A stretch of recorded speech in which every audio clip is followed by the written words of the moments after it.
அனைவருக்கும் வணக்கம். சிம்ம ராசிக்காரர்களுக்கு கார்த்திகை மாதம் திடீர் கோடீஸ்வர யோகத்தை கொடுக்கக்கூடிய வகையில் எந்தெந்த விஷயங்கள் அமைய போகின்றன, கிரகநிலைகளின் அமைப்பு காரணமாக நன்மை நிறைந்த விஷயங்களாக எவையெல்லாம் அமைந்துள்ளன என்பதை சற்று விரிவாக பார்க்கலாம். சிம்ம ராசிக்காரர்களை பொறுத்தவரைக்கும் 5 மற்றும் 8ஆம் இடத்தின் அதிபதியாக இருக்கக்கூடிய குரு 9இல் வக்ரம் பெற்றிருக்கிறாருங்க. 9இல் குரு நிறைந்த தனலாபத்தை பெறக்கூடிய ஒரு வலுவான அமைப்பில் சஞ்சரிக்கிறார். அது மட்டுமல்லாது பல்வேறு விதமான விரய செலவுகளை கட்டுப்படுத்துகிறார். ஆரோக்கியத்தில் நல்ல அபிவிருத்தி கிடைக்கும். பல தடை நிறைந்த காரியங்கள் அனைத்தும் சாதகமாக மாறுவதற்கான வாய்ப்பும் யோகமும் கிடைக்கிறது. 3ஆம் இடத்தின் 10ஆம் இடத்தின் அதிபதியாக இருக்கக்கூடிய சுக்கிரன் 3ஆம் இடத்தில் ஆட்சி பலம் பெறுகிறாருங்க. எனவே திடீரென பல வாய்ப்புகள் நிறைந்து கிடைக்கக்கூடிய மாதமாக சிம்மராசிக்காரர்களுக்கு இந்த கார்த்திகை மாதம் அமைகிறது.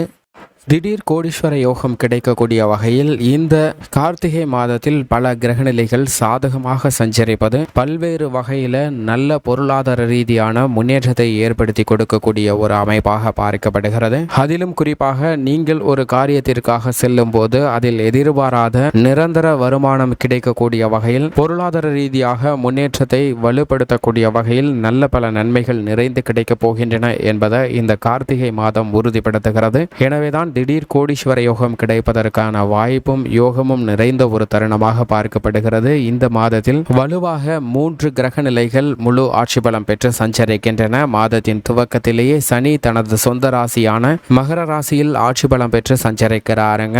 ஜீவனாதிபதியாக இருக்கக்கூடிய சனி பகவான் ஆட்சி பலம் பெற்றிருப்பது அனைத்து விதமான பொருளாதார ரீதியாக தடையை சந்திக்கக்கூடிய நிகழ்வுகளில் நிச்சயமாக மாறுதல் நடைபெற போகின்றன. உத்தியோக ரீதியாகவும் தொழில்துறை வியாபார துறை ரீதியாகவும் திடீரென கோடீஸ்வர யோகம் கிடைப்பதற்கான நல்ல பல வாய்ப்பை நிறைந்து கிடைக்கக்கூடிய ஒரு அமைப்பில் வலுவான அமைப்பில் சனி சஞ்சரிக்கிறாருங்க. மிக விரைவில் அவர் கும்பராசிக்கு செல்ல இருப்பதால் இந்த தருணத்தில் மிக பெரிய மாற்றத்தை அள்ளி கொடுக்க போகிறார். அது மட்டுமல்லாது இந்த மாதத்தின் துவக்கத்திலிருந்தே ஆட்சி பலம் பெற்று செவ்வாய் தனது சொந்த ராசியான விருச்சிக ராசியில் வீற்றிருக்கிறாருங்க.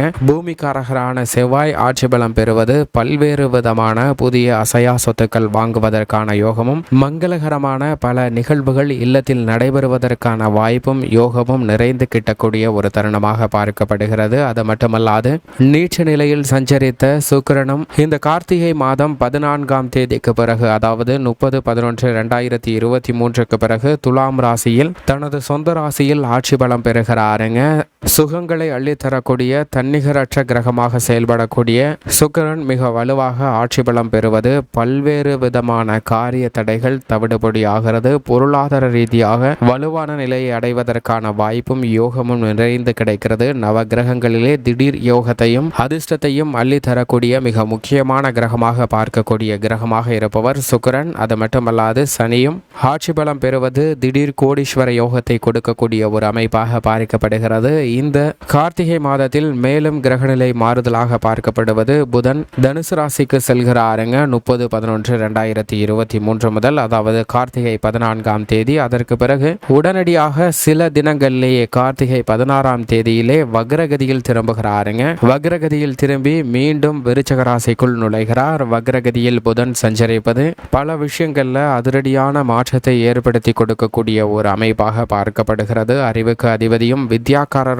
இருக்கக்கூடிய புதன் வக்ரம் பெறுவதால் பல்வேறு விதமான மாற்றங்கள் நிறைந்து கிடைக்க போகிறது. ஒரு சிலருக்கு உணர்ச்சி வசப்பட்டு சில முடிவுகளை எடுத்தோம் கவுத்தோம் என எடுப்பதற்கான வாய்ப்பும் இருக்கிறது. ஆனால் உணர்ச்சி வசப்படாமல் நிதானத்தை கையாளக்கூடிய நபர்களுக்கு நிச்சயமாக நல்லதொரு மாறுதல் கிடைக்கக்கூடிய இனிமையான தருணமாக தான் பார்க்கப்படுகிறது. நவ கிரகங்களிலே வலிமை வாய்ந்தவரும் தோஷமற்றவரும் ஆக இருக்கக்கூடிய குரு இந்த கார்த்திகை மாதம் முழுவதுமே வக்ரகதியில் சஞ்சரிக்கிறாருங்க. மிக விரைவில் அவர் வக்ர நிவர்த்தி பெற போகிறார். எனவே வக்ர குருவின் ஆதிக்கம் சற்று கூடுதலாக நிறைந்த ஒரு தருணமாக பார்க்கப்படுகிறது. எதை செய்தாலும் அதீத கவனமும் விழிப்புணர்வும் தேவைப்படக்கூடிய ஒரு தருணமாக அமைய போகிறது என்பதை வக்ரம் பெற்ற குரு உறுதிப்படுத்துகிறாருங்க. பொதுவாக முழு சுபகிரகமாக இருக்கக்கூடிய குரு வக்ரம் பெறுவது அவ்வளவு சிறப்பான நன்மை கொடுக்கக்கூடிய அமைப்பு இல்லை என்றாலும் மிக விரைவில் இந்த மாதத்திற்கு பிறகு அவர் வக்ர நிவர்த்தி பெறுவதால் மகிழ்ச்சி நிறைந்த பல நிகழ்வுகள் நடைபெறுவதற்கான வாய்ப்பும் யோகமும் கிடைக்கிறது.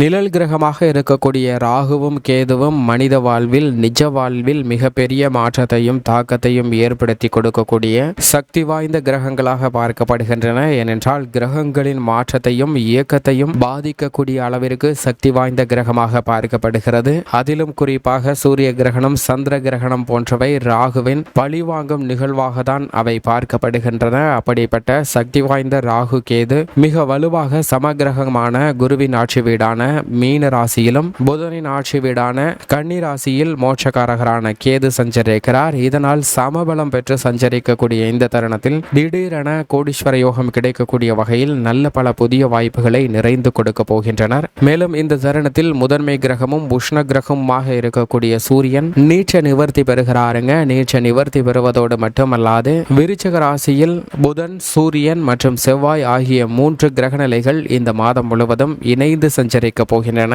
இது மிகப்பெரிய மாற்றத்திற்கு வித்திடக்கூடிய ஒரு அமைப்பாக பார்க்கப்படுகிறது. இதுவும் வரவேற்கத்தக்க நல்ல ஒரு மாறுதலை சந்திப்பதற்கான வாய்ப்பை உருவாக்கி கொடுக்கக்கூடிய அமைப்பாக பார்க்கப்படுகிறது. சந்திரனின் அமைப்பை பொறுத்த வரைக்கும் அஷ்டமத்தில் சஞ்சரிக்கும் போது மட்டும் கூடுதல் கவனமும் விழிப்புணர்வும் தேவை. மற்ற தருணங்கள்ல நல்ல பலன்களை நிறைந்து கொடுக்கக்கூடிய அமைப்பில் சந்திரன் சஞ்சரிப்பாருங்க. பொதுவாக சந்திரன் இந்த கார்த்திகை மாதம் முழுவதும் நிறைந்த நன்மையை அள்ளி கொடுக்க போகிறார்.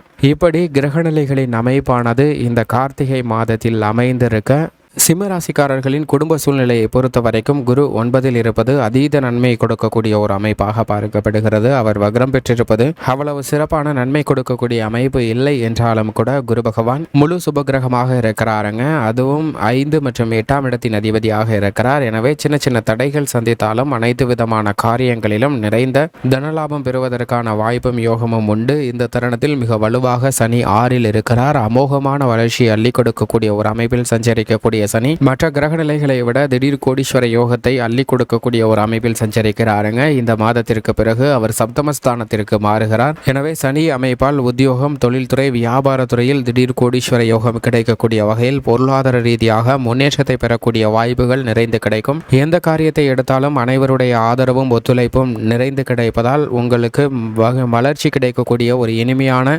மாதமாக இந்த கார்த்திகை மாதம் சிம்மராசிக்காரர்களுக்கு அமைய போகிறது. கலைத்துறை மற்றும் அரசியல் நாயகனாக இருக்கக்கூடிய சுக்கிரன் சகாயஸ்தானத்தில் முழு ஆட்சி பலம் பெறுகிறாருங்க. நீச்ச நிவர்த்தி பெற்று அவர் முழு ஆட்சி பலம் பெறுவது அனைத்து விதமான தடை நிறைந்த காரியங்களையும் மிக சிறப்பாக செய்து முடிப்பதற்கான வாய்ப்பும் இந்த மாதத்தின் பிற்பகுதியில் ஏராளமான வளர்ச்சிக்கு உறுதுணையாக இருக்கக்கூடிய பல வாய்ப்புகள் நிறைந்து கிடைக்கும். தொழிலில் அதிக ஆர்வம் கிட்டும். அனைத்து விதமான காரியங்களிலும் தனலாபம் நிறைந்திருப்பதால் திடீர் கோடீஸ்வர யோகம் கிடைப்பதற்கான வாய்ப்பும் பல்வேறு விஷயங்கள்ல நிறைந்து கிடைக்க போகிறது. இந்த தருணத்தில் மிக வலுவாக 4ஆம் இடமாகிய சுகஸ்தானத்தில் புதன், செவ்வாய் மற்றும் சூரியன் சஞ்சரிப்பது பல்வேறு விதமான மாற்றத்திற்கு வித்திடுகிறது. புதன் 4ல் வக்ரம் பெறுகிறாருங்க.